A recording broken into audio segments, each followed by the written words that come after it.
대만 사람 엘리바스가 대답하여 이르되 누가 내게 말하면 내가 실증을 내겠냐? 누가 참고 말하지 아니하겠느냐? 보라, 전에 내가 여러 사람을 훈계하였고 손이 늘어진 자를 강하게 하였고 넘어지는 자를 말로 붙들어 주었고 무릎이 약한 자를 강하게 하였거늘 이제 이 일이 내게 이름에 내가 힘들어하고 이 일이 내게 닥침에 내가 놀라는구나. 내 경외함이 내 자랑이 아니냐? 내 소망이 내 온전한 길이 아니냐? 생각하여 보라.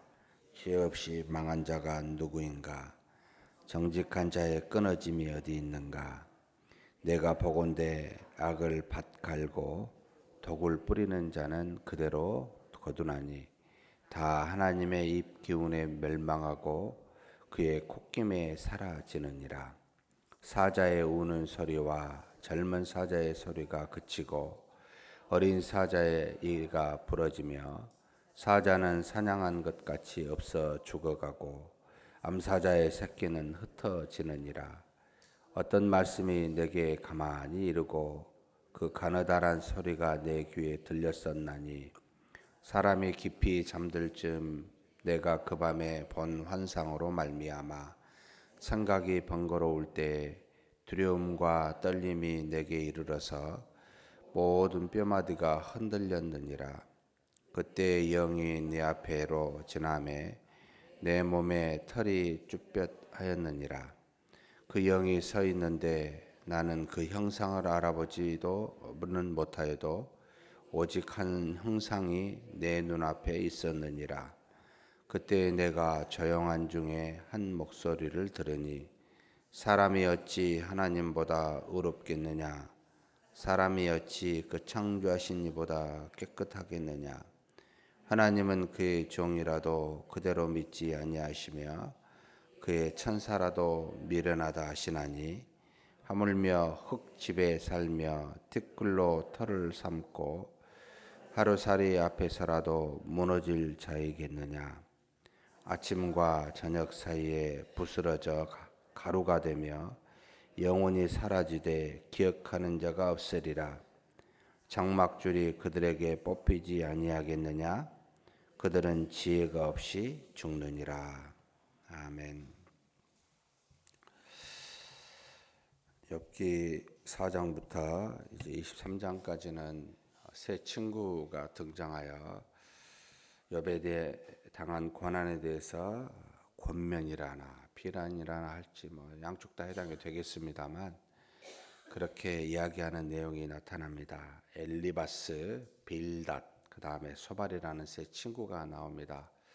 드디어 지금 4장에 이제 엘리바스가 나오게 됩니다. 결론적으로 이 세 친구에 대한 이제 문제점들은 여러 가지 이미 다 알려져 있습니다만 하나님이 이 땅에 고난을 줄 때 욥이 당한 고난에 대해서 이제 하는 말이지요. 어찌 그냥 줄 수가 있겠느냐? 한마디로 너의 죄 때문이다라고 하는 그런 어떤 이제 결론으로 이야기를 합니다. 이것이 틀린 이야기일까 맞는 이야기일까라고 할 때 객관적으로 볼 때는 하나님께서 우리가 하나님 앞에 불순종하여 언약을 깨뜨린 죄에 대해서 하나님이 그 죄의 싹슨 사망으로 언약을 통해 주신 것, 그래서 이 땅에 받는 모든 고난은 우리 인간의 죄로부터 근거함을 너무나도 성경은 분명하게 이야기하기 때문에 거기에 대해서 말하고 반론할 수는 없습니다. 일반적인 이야기지요. 그런데 하나님이 그 징계를 가볍게 하냐 또는 중하게 하냐, 또 하나님이 그 고난을 지금 주느냐 나중에 주느냐는 전적으로 하나님의 소관에 달려 있습니다. 그래서 우리가 어떤 것에 대해서 이야기를 할 때 섣불리 빨리 판단하여 이것이다 라고 말하는 게 굉장히 위험합니다. 특별히 우리가 기억해야 될 것은 우리의 머릿속은 절대 미래를 보고 말하지 않고 과거를 근거해서 현재를 말한다는 겁니다. 현재에 일어난 모든 일은 전부 다 과거에 근거한 것을 가지고 말하기 때문에 하나님께서 우리에게 역사하사 설사 죄로 인한 심판의 어떤 징계를 할지라도 하나님은 과거를 근거해서 오늘을 행하시는 것이 아니고 앞으로를 위해서 지금 어떤 일을 이루어 가시기 때문에 계속해서 우리는 하나님과 그 판단에서 잘못될 가능성이 대단히 높습니다. 그래서 무엇을 섣불리 판단한다는 것은 굉장히 조심스럽습니다. 그래서 웬만하면 판단하지 않는 자가 지혜롭습니다. 하나님의 뜻이 이렇다 저렇다 라고 말하지 않는 게 낫습니다. 꼭 하시고 싶은 말씀이 있습니까? 그러면 성경의 말씀을 하십시오. 꼭 과거에 당신이 이랬으니까 이랬다라고 우리는 아주 너무나 쉽게 이런 표현을 하게 되는데 여러분 그게 과연 맞을까요? 지금 이 엘리바스가 처음에 2절부터 6절까지는 욥이 너가 이랬다 착한 일 좋은 일에 대해서 이야기를 합니다. 너가 참 어려운 사람들을 여러 사람들을 참 훈계한 사람 아니냐. 누가 참 손이 늘어질 때 힘이 없을 때 강하게 했고 넘어진 자를 말로 붙들었고 그리고 무릎이 약한 자를 내가 강하게 한 너는 참 그래서 뭐라고 표현되어 있냐면 6절에 내 경외함이 내 자랑이 아니냐 내 소망이 내 온전한 길이 아니냐 내가 하나님을 경외하였고 하나님께 소망을 두었던 것은 너희가 자랑할 만한 것이다 라고 그가 참 욥이 어떻게 과거에 행했는지를 말하면서 무슨 뜻이냐면 그럼에도 불구하고 너는 지금 이렇게 내가 당한 것은 너도 그렇게 악한 사람이다. 이거를 좀 말하고 싶은 거죠. 인정합니다. 다른 사람에 비해서 경외함과 소망함이 강하였다는 걸. 그런데 내가 지금 당한 걸 보면 네가 원치 않는 것을 당한 걸 보면 너도 참 많은 죄를 지었다.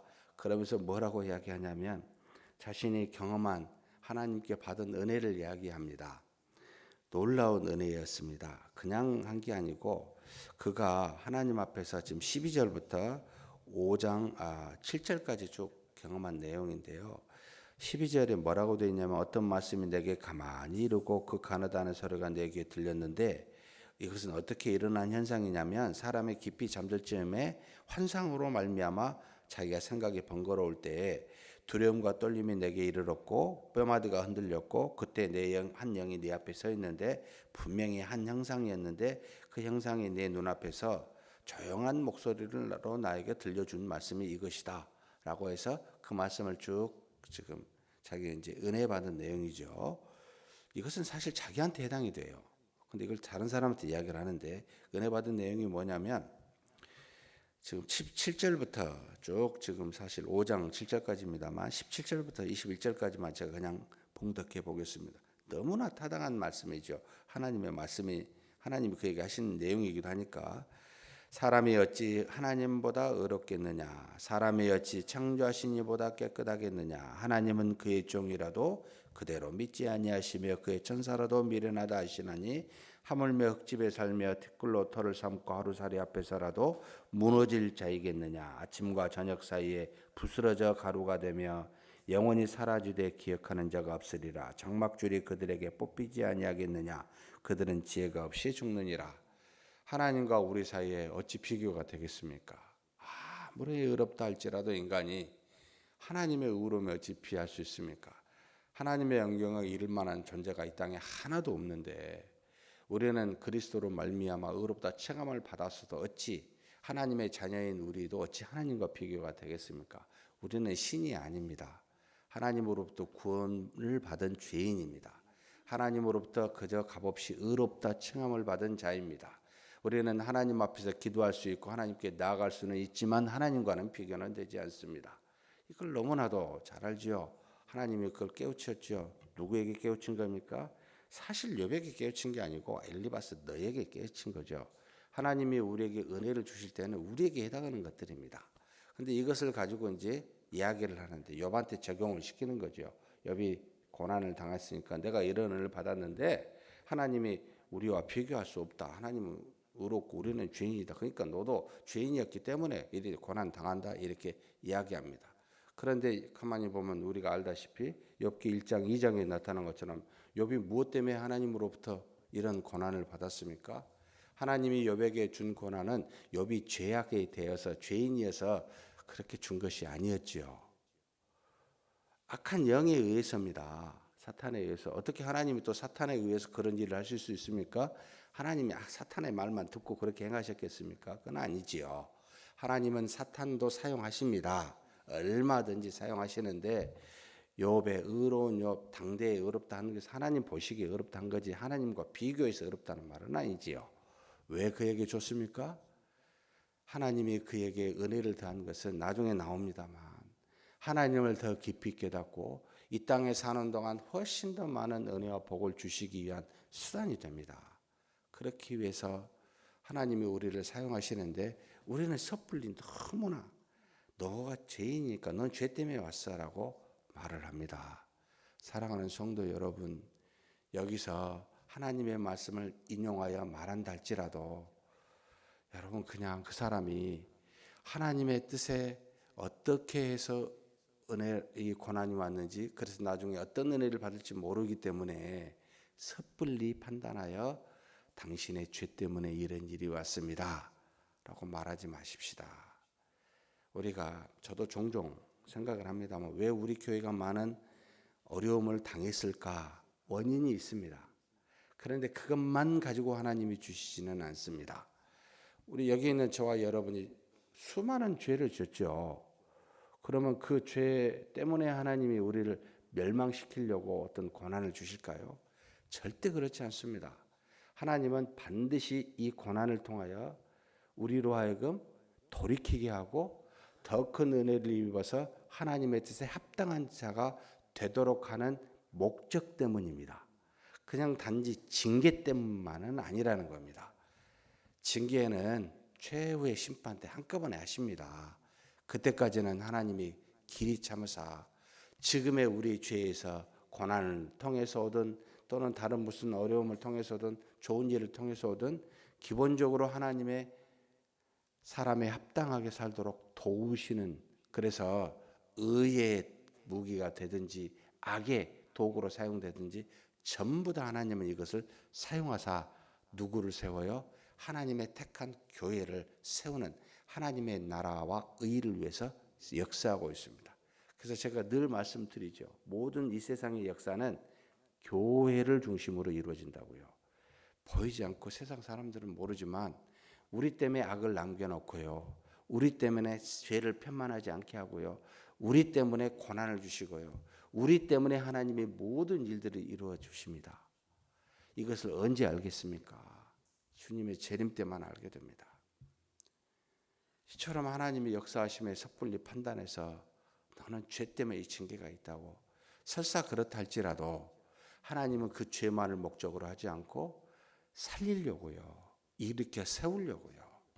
이런 것을 안다면 사랑하는 성도 여러분, 정말 섣불리 사람에 대해서 주변에 여러 사람에 대해서 성도에 있어서 우리 판단을 그만하십시다. 그리고 교회에 대해서도 판단을 그만하십시다. 지난주에 교회 화재가 그 분전반이 합선에 의해서 타가지고 오랫동안 지하에 있는 동안에 피봇이 벗겨져서 타가지고 그게 이제 정전이 된 경우가 있습니다.